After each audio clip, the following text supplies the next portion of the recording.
सदगुरु मिले तो भी सस्ता जान।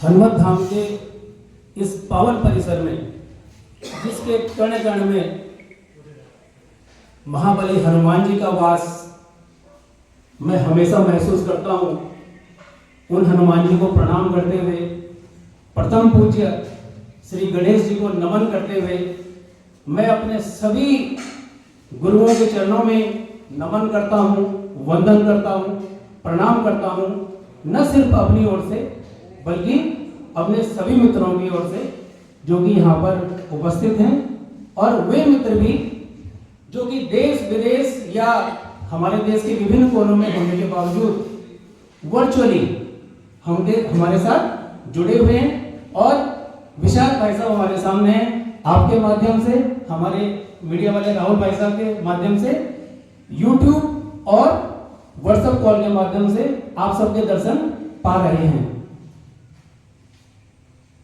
मैंने प्रारंभ में कहा कि शीश कटाए सदगुरु मिले तो भी सस्ता जान। ये वास्तव में हम सबके लिए बड़े सौभाग्य का विषय है कि हमें इस प्रकार के गुरुजन मिले, चाहे वे गुरुजन हो जिन्होंने कक्षा में हमें पढ़ाया, चाहे आदरणीय श्री विष्णु महावर जी हो जो कि इस पावन धाम परिसर के अध्यक्ष हैं, एक महंत के रूप में यहाँ पर विराजमान है, और हम सभी उनको अपने आध्यात्मिक गुरु के तौर पर हमेशा अपने साथ पाते हैं। एक बार मैं किसी वक्तव्य को सुन रहा था गुरुवरों, और उसमें किसी ने कहा था कि जीवन में सफल होना किस चीज को कहा जाए।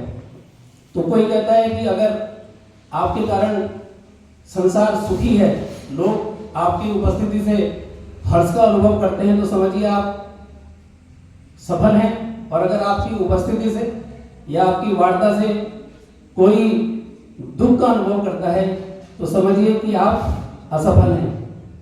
राम भद्राचार्य जी को मैं एक बार सुन रहा था, उन्होंने कहा अगर आपने संसार में कुछ ऐसा कार्य किया है जिसकी वजह से बाकी लोग भी प्रेरणा ले सके तो समझिए आप सफल हैं।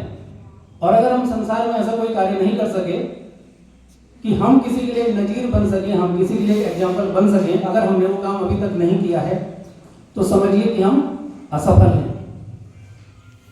इस बात को आगे बढ़ाने से पहले मैं एक प्रसंग मुझे याद आ रहा है छोटा सा। हम हर मंगलवार को यहाँ पर सुंदरकांड का पाठ करते हैं, और सुंदरकांड के पाठ में एक विषय आता है जब हनुमान जी लंका गए, माता सीता को उन्होंने अशोक वाटिका में देखा दुख में व्याकुल।